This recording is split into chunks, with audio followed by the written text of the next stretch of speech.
मैं रवि कुमार, स्वागत है आपका रेनेशा आईएएस में।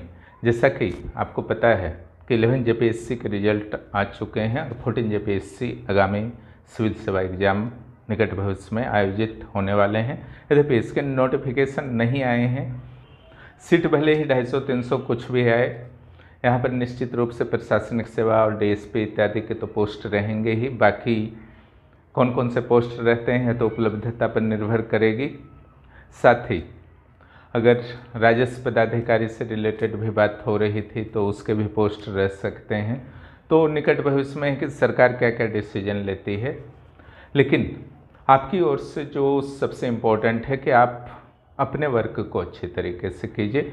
जेपीएससी के द्वारा सिलेबस दे दिया गया है और जैसा कि आपको पता है कि इंटरव्यू से पूर्व मैं स्ट्रेटजी दे रहा था अलग अलग सब्जेक्ट्स की तैयारी करने हैं, तो उस श्रृंखला को मैं फिर से शुरू कर रहा हूं। इधर बीच में वीडियो बनाना संभव नहीं हो पाया था।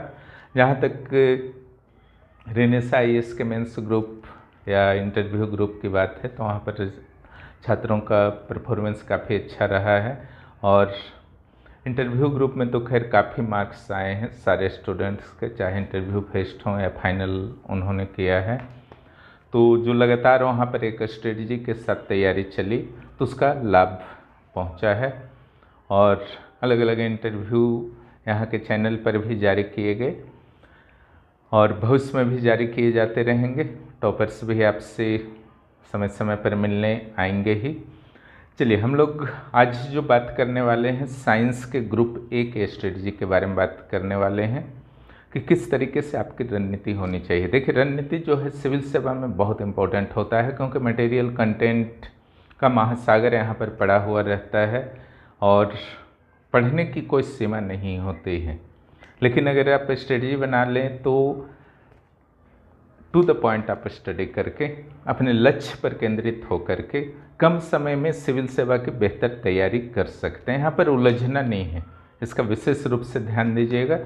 उलझना नहीं है, यहाँ पर बच्चों की तरह आपको टीचर की ज़रूरत नहीं होती है। शायद ऑफलाइन में भी 5-6 घंटा बैठ करके जो जिस स्टेज में उम्र की जिस स्टेज में अधिकांश लोग सिविल सेवा की तैयारी करने वाले होते हैं तो कुछ और भी अर्निंग के अन्य माध्यम को भी अपनाते हैं जिसमें भी उनको 7-8 घंटे समय देना पड़ता है, सरकारी हो प्राइवेट हो।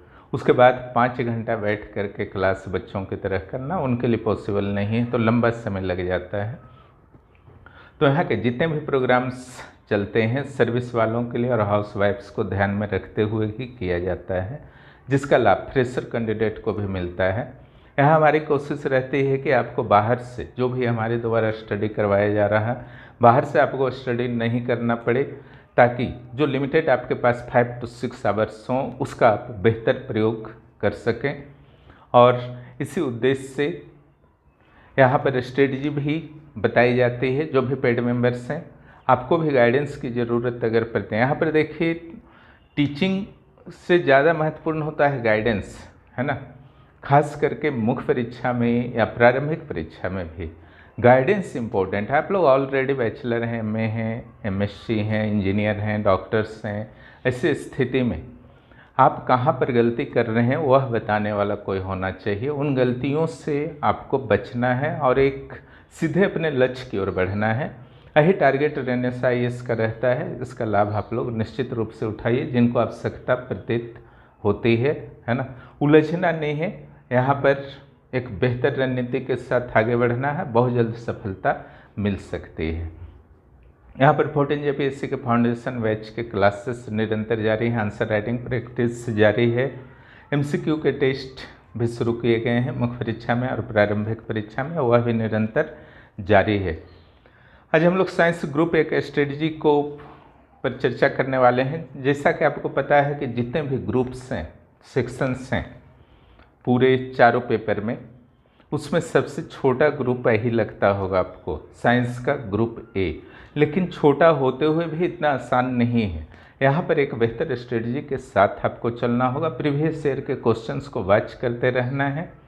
बाय द वे, जो यहाँ पर आपके सिलेबस में प्रिस्क्राइब्ड है उसके अलावा भी अगर कुछ क्वेश्चंस इधर उधर हल्का फुल्का डाइवर्ट होते हुए जेपीएससी के द्वारा पूछा गया है तो निश्चित रूप से उन टॉपिक्स को भी आपको तैयारी करते चलना है, हमारी यही सलाह रहेगी। और इसी अनुसार यहाँ पर कराया जाता है। जो भी यहाँ आंसर राइटिंग प्रैक्टिस होते हैं, प्रीवियस ईयर के क्वेश्चंस को भी साथ में प्रैक्टिस करा दिया जाता है, और जितना अधिक हो सके क्वेश्चंस का प्रैक्टिस कराया जाता है। और ये निरंतर चलने वाली एक प्रक्रिया होती है। जो आपका साइंस का ग्रुप ए है, इसको 4 स्पष्ट भागों में बांटा जा सकता है, ठीक है। एक जो है आपका, ध्यान देंगे, 1 नंबर सोलर सिस्टम है, ओके। 2 नंबर है आपका मैकेनिक्स से, ठीक है, यांत्रिकी जो फिजिक्स में। ये भी साउंड है। लास्ट नंबर में हम इसको अलग कर दिए हैं, यूनिट मेजरमेंट। ये 4 पार्ट है, ठीक है। अगर ये 4 पार्ट आपका है, यांत्रिक फिजिक्स, भौतिकी, यांत्रिकी, solar system, sound, unit and measurement.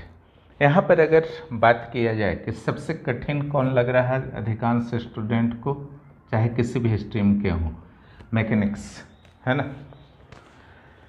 यहाँ पर देखिए, हमारी जो प्राइमरी एडवाइस रहती है इस ग्रुप ए के संदर्भ में, साइंस के ग्रुप ए के संदर्भ में, कि सारे टॉपिक कर जाइए, क्योंकि टॉपिक की संख्या लिमिटेड है और रिपीटेशन होने की संभावना बनती है। जेपीएससी के लिए जो सबसे बड़ी समस्या होती है वो मैकेनिक्स वाले सेक्शन में। यहाँ क्वेश्चन वो सेट नहीं कर पाता है अच्छी तरीके से, क्योंकि ये सब्जेक्टिव एग्जाम है। ऑब्जेक्टिव में तो बहुत सारे क्वेश्चन यहाँ से निकलते हैं, है ना, लेकिन सब्जेक्टिव एग्जाम में 500 से 600 वर्ड लिखने के लिए मैकेनिक्स से, यांत्रिक फिजिक्स से बहुत मुश्किल हो जाता है। इसलिए कई छोटे छोटे पार्ट्स को जोड़ करके देने का प्रयास करता है। एक बार ऐसा प्रयास उसने किया है, 1 या 2 बार, है ना, इसलिए वो कम महत्वपूर्ण है, ऐसी बात नहीं है। लेकिन जो सबसे बड़ी बात है, यहाँ हिस्ट्री ज्योग्राफी वाली कंडीशन नहीं है। यहाँ हर ग्रुप से 2-2 क्वेश्चन हैं साइंस में, 5 ग्रुप से, तो यहाँ भी 2 क्वेश्चन रहेंगे। तो हमारी सलाह रहेगी कि जिनको दिक्कत आता है ये 3 जरूर कर लीजिएगा, साउंड से, यूनिट मेजरमेंट को और सोलर सिस्टम वाला सेक्शन को, है ना। तो आप सुरक्षित हैं, 100% सुरक्षित हैं, निश्चिंत रहिए। अब आते हैं हम लोग सोलर सिस्टम में क्या क्या आपको पढ़ना है।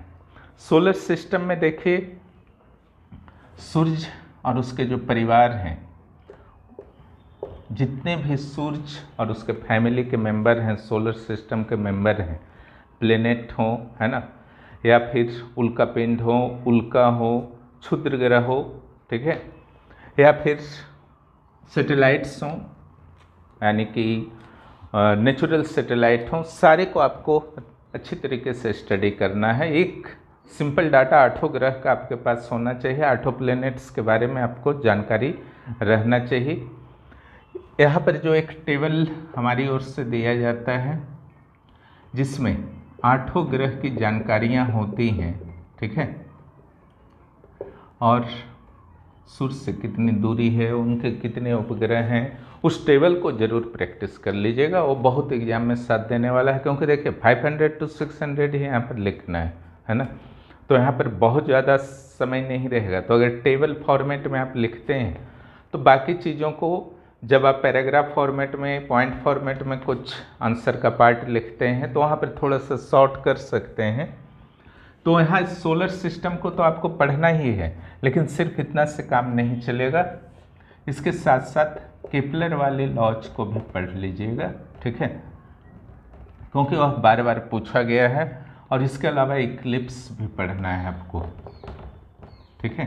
कोपरनिकस का भी हल्का फुल्का जानकारी रखिएगा, जिसमें उन्होंने बताया था, ठीक है, ईसाई धर्म गुरुओं का मानना था कि पृथ्वी केंद्र में है और उसके चारों ओर पूरा ब्रह्मांड के हर सेलेस्टियल बॉडी जो है पृथ्वी के चारों ओर घूम रहे हैं। लेकिन कोपरनिकस ने बताया था कि नहीं, सूर्य केंद्र में, इसलिए सूर्य केंद्रन सिद्धांत इसको कहा जाता है। तो उसको भी हल्का फुल्का 2-3 लाइन 4 लाइन स्टडी कर लीजिएगा, केपलर टाइप का डिटेल नहीं करना है।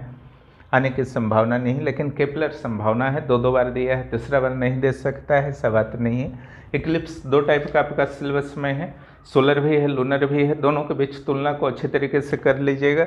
यहाँ आपके पास कोई रास्ता नहीं है, उसको करके ही आना है, दोनों में डिफरेंस अच्छी तरीके से होना चाहिए। लेकिन इक्लिप्स में ध्यान रखिएगा कि जो आप सामान्य रूप से सोचते हैं, जो सामान्य इसके कंसेप्ट होते हैं तो बहुत लिमिटेड होते हैं, है ना। इसको थोड़ा डिटेल में करना है इक्लिप्स। 500 to 600 अगर सिर्फ आपका सूर्य ग्रहण आ गया या चंद्र ग्रहण आ गया तो कैसे लिखिएगा, उसके लिए आवश्यक है कि इसको आप डिटेल में कीजिए, हमारी यही सलाह रहेगी। और दोनों के बीच डिफरेंस कीजिए, इसमें डायग्राम होना चाहिए। एक और जो आपको करना है, सोलर सिस्टम में साथ में जितने भी नए मिशन हुए हैं, खास करके मार्स के संदर्भ में और आपका मून के संदर्भ में, इसके अलावा और भी अन्य ग्रहों और उल्कापिंड प्लस आपका सैटेलाइट्स पर जो जुपिटर के और सैटर्न के सैटेलाइट पर जो भेजे गए हैं नासा वगैरह के द्वारा, जापान के द्वारा, और इसमें भी भारत के जितने भी अभियान हैं उसको फुल कंट्रोल में रखेंगे। मैकेनिक्स जिनका फिजिक्स ठीक है, साइंस उन समझ में आता है तो उसको ज़रूर करके जाइएगा, तुरंत हो जाता है, छोड़िएगा मत, है ना। लेकिन कंसेप्ट पूरा क्लियर होना चाहिए और हर के बारे में 400-500 वर्ड्स लिखने वाली सिचुएशन होना चाहिए। कम से कम उन पेयर्स के बारे में आपको संभव होना चाहिए जो एक साथ दिए गए हैं। इसमें क्या क्या दिए गए हैं देखिए, स्पीड एंड वेलोसिटी दिए गए हैं, ये दोनों मिला करके कम से कम 500-600 वर्ड में आपको हो जाना चाहिए। इससे रिलेटेड कुछ न्यूमेरिकल सेक्शन, है ना, वगैरह पर भी आपको कमांड होना चाहिए और इनके बीच डिफरेंस पर भी कमांड होना चाहिए, इनके महत्व से रिलेटेड भी आपको कमांड होना चाहिए। इससे रिलेटेड अगर कुछ लॉज है फिजिक्स के तो उन चीज़ों पर भी आपको कमांड होना चाहिए। एक चीज़ और छूट रहा है यहाँ पर, मोशन, है ना, सन और मून का मोशन और उसका इफेक्ट, ठीक है, सोलर सिस्टम में ही उसको करना है। उनकी गतियाँ, सूर्य और चंद्रमा की गतियाँ और उसका प्रभाव, घूर्णन गति और परिक्रमण गति होता है ना, उसको भी अच्छी तरीके से करना है कि 500 to 600। ऐसे तो यहाँ पर जो नोट्स दिया गया है सूर्य का भी 500 से 600 से काफ़ी अधिक वर्ड्स में है और मून के मूवमेंट का भी आपका अच्छा खासा है। दोनों अकेला भी आएगा तो लिखना संभव होगा यहाँ के नोट्स के, वो समस्या यहाँ पर नहीं है। लेकिन आपको मैं सलाह दे रहा हूँ कि मोशन हो या इक्लिप्स हो, 500 to 600 अकेला कोई भी, है ना, चाहे चंद्र ग्रहण ही क्यों ना आ जाए 500 to 600 वर्ड्स में, आपको क्षमता ले करके जाना है, क्योंकि आप उसको रोक नहीं सकते हैं ना कि चंद्र ग्रहण में कैसे आप दे सकते हैं 500 to 600। उसी तरीके से यहाँ पर आते हैं मैकेनिक्स में स्पीड एंड वेलोसिटी, है ना, इस पर आपका कमांड होना चाहिए। उसी तरीके से मास एंड वेट का पेयर से दिया हुआ है, क्लियर। उसी तरीके से फोर्स के बारे में दिया गया है, वर्क पावर एनर्जी WPE, ठीक है, ये दिया हुआ है सिलेबस में। ग्रेविटी, इस सिलेबस में डायरेक्ट आपके दिए हुए हैं, है ना, मैकेनिक्स में। लेकिन हाल के वर्षों में देखे गए हैं कि इनसे भी प्रश्न पूछे गए हैं। इम्पल्स, देखिए सब फोर्स का ही टाइप है, थ्रस्ट, मोमेंटम, संवेग, आवेग, ठीक है, डबल इम्पल्स, थ्रस्ट, मोमेंटम, इनसे भी प्रश्न पूछे गए हैं, तो इसको भी आपको ठीक ठाक कमांड करके जाना है, इन तीनों को, है ना। यहाँ पर जो पढ़ने की जहाँ तक बात है फोर्स में या फिर वर्क पावर एनर्जी में, तो हर जगह आपको क्षमता होना चाहिए कि 500 to 600 वर्ड्स में आप लिख सकें। इस लेवल तक की तैयारी सारे टॉपिक की होनी चाहिए, कंसेप्ट क्लियर होना चाहिए। इससे रिलेटेड न्यूमेरिकल्स को भी कर लेंगे, क्योंकि MCQ में न्यूमेरिकल्स डाले गए हैं इस बार 11th में, तो अगली बार भी निश्चित रूप से डाले जाएंगे। इसलिए न्यूमेरिकल्स को फिनिश कर लीजिएगा जहाँ जहाँ से संभावना है। जितने भी यहाँ पर फार्मूला वगैरह दिए गए हैं सारे को कमांड करना है। विथ एग्जाम्पल अपने उत्तर को समझाने का प्रयास कीजिए एंड विथ डायग्राम अगर यहाँ पर नहीं डालेंगे तो आप नुकसान में रहेंगे, है ना। साउंड, इसको करना चाहिए। ये 3 टॉपिक जो सोलर सिस्टम है, साउंड है, यूनिट मेजरमेंट है, ये 3 ग्रुप को तो अच्छी तरीके से और बेहतर वे में कर लीजिएगा। भले ही आपको फिजिक्स समझ में नहीं आता है तो भी ये कर सकते हैं 3 ग्रुप। बस सिर्फ और सिर्फ मैकेनिक्स वाले टॉपिक में दिक्कत आएगी, लेकिन ग्रुप ए का सिस्टम सिंपल सा स्ट्रेटजी है कि सारे का सारा टॉपिक करके जाइए। दिक्कत होती है तो मैकेनिकल वाले को जितना संभव है कीजिए, अन्यथा छोड़ दीजिए। साउंड में जो टॉपिक्स हैं जहाँ से क्वेश्चन आपके आ सकते हैं, कंसेप्ट है, अवधारणा है, नेचर है, साउंड का नेचर है, टाइप्स, वेव्स का टाइप्स, है ना। इसके अलावा जो अल्ट्रासाउंड है, अल्ट्रासाउंड का एप्लीकेशन बहुत इम्पोर्टेंट होता है। इंफ्रासोनिक का सोर्सेस एप्लीकेशन भी कर लीजिएगा, है ना, इंफ्रासोनिक का। इसके अलावा साउंड प्रोडक्शन, साउंड का उत्पादन कैसे उत्पत्ति होता है ये क्लियर होना चाहिए। साउंड का प्रोपगेशन, संचलन, ये कैसे फैलता है साउंड, है ना। मान लीजिए हवा नहीं रहेगा, माध्यम नहीं रहेगा तो क्या साउंड फैलेगा? नहीं फैलेगा। यानी कि इसके लिए माध्यम आवश्यक होते हैं, क्योंकि ये आंतरिक तरंगे होती हैं, मैकेनिकल वेव्स होते हैं, ठीक है। इस कारण साउंड के प्रसार के लिए, प्रोपगेशन के लिए माध्यम जरूरी होता है। तो साउंड का प्रोपगेशन, साउंड का प्रोडक्शन, ये जोड़ करके जेपीएससी में प्रीवियस ईयर में पूछा गया है, इसलिए इसको आपको कर लेना चाहिए और ये आराम से हो जाएगा, कोई दिक्कत वाली बात नहीं है। यहाँ पर भी न्यूमेरिकल्स की भी संभावना है, जैसे डॉपलर इफेक्ट्स वगैरह में, प्लस यहाँ पर भी आपका लॉन्ग क्वेश्चन अच्छी तरीके से बन जाते हैं। यहाँ पर जेपीएससी को कोई समस्या नहीं आती है लॉन्ग क्वेश्चन बनाने में, मैकेनिक्स की तरह। यहाँ से भी आपके 1-2 एमसीक्यू भी रहेंगे, यानी कि ये एक इजी सेक्शन है जिसको आप फिनिश कर सकते हैं। लेकिन आपके पास कंटेंट बेहतर होना चाहिए, आपकी समझ बेहतर होना चाहिए और डायग्राम की भी यहाँ पर बेहतर संभावनाएं हैं। अन्यथा वहाँ पर एग्ज़ाम हॉल में, मुख्य परीक्षा में अपने आप को रिप्रेजेंट नहीं कर पाएंगे, जिसका नुकसान आपको उठाना पड़ेगा। ये कोई बैचलर और मास्टर डिग्री और पीएचडी का एग्ज़ाम तो है नहीं। यहाँ तुलनात्मक रूप से आपको बेहतर होना होगा। लाखों स्टूडेंट में बेस्ट 250-300 कैंडिडेट में आना है। उसके लिए आप खुद समझ सकते हैं कि आपके आंसर का स्टैंडर्ड क्या होना चाहिए, है ना। यहाँ पर 60% आ गया तो फर्स्ट डिवीज़न हो गया, वो सब तो नहीं चलता है, ठीक है। यहाँ आपको बाकी लोगों से बेस्ट होना है। लास्ट जो बहुत इम्पोर्टेंट है, यूनिट एंड मेजरमेंट। यहाँ डायमेंशन नहीं पढ़ना है, ध्यान रखिएगा। यूनिट एंड मेजरमेंट में इसके हर पहलू को, यूनिट से रिलेटेड हर पहलू को आपको रखना है। दोनों कंबाइंड ही पढ़ा जाता है। क्या होता है, कितने टाइप के यूनिट्स होते हैं, उससे अक्सर क्वेश्चन पूछे जा रहे हैं।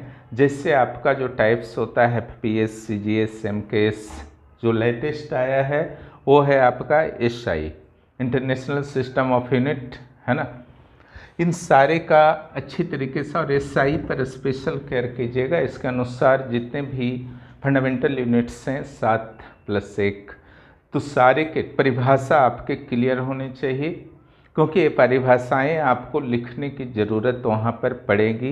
Plus standard, international standard unit के कैरेक्टरिस्टिक्स क्या हैं, है ना, इनके ऑब्जेक्टिव्स क्या हैं, स्टैंडर्ड यूनिट का क्या क्या विशेषता होना चाहिए, इसका क्या उद्देश्य होना चाहिए, ये आपको क्लियर होना चाहिए, है ना। तो ये आपका बहुत ही इम्पोर्टेंट होने वाला है।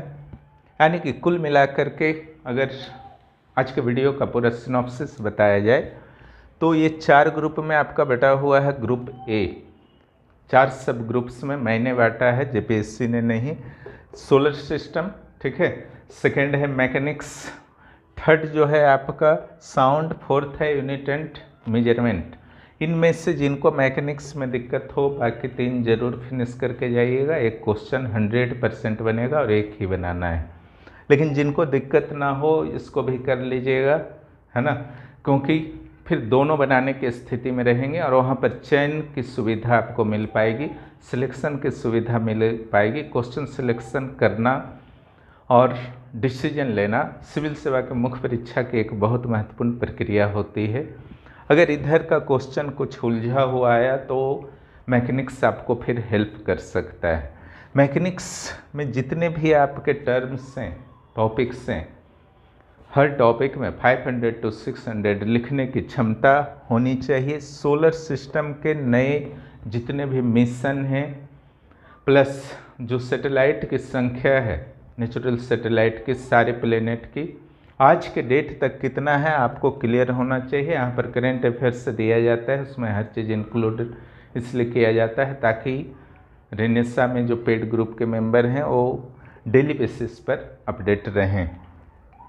इक्लिप्स बहुत इंपॉर्टेंट इस बार के लिए है और जो विशेष रूप से बहुत ज़्यादा ध्यान देना है 14 JPSC के लिए उसको भी बता देता हूँ, जो टारगेट टॉपिक में शामिल है। इक्लिप्स है, केपलर है, केपलर्स लॉ, सन और मून का मूवमेंट है,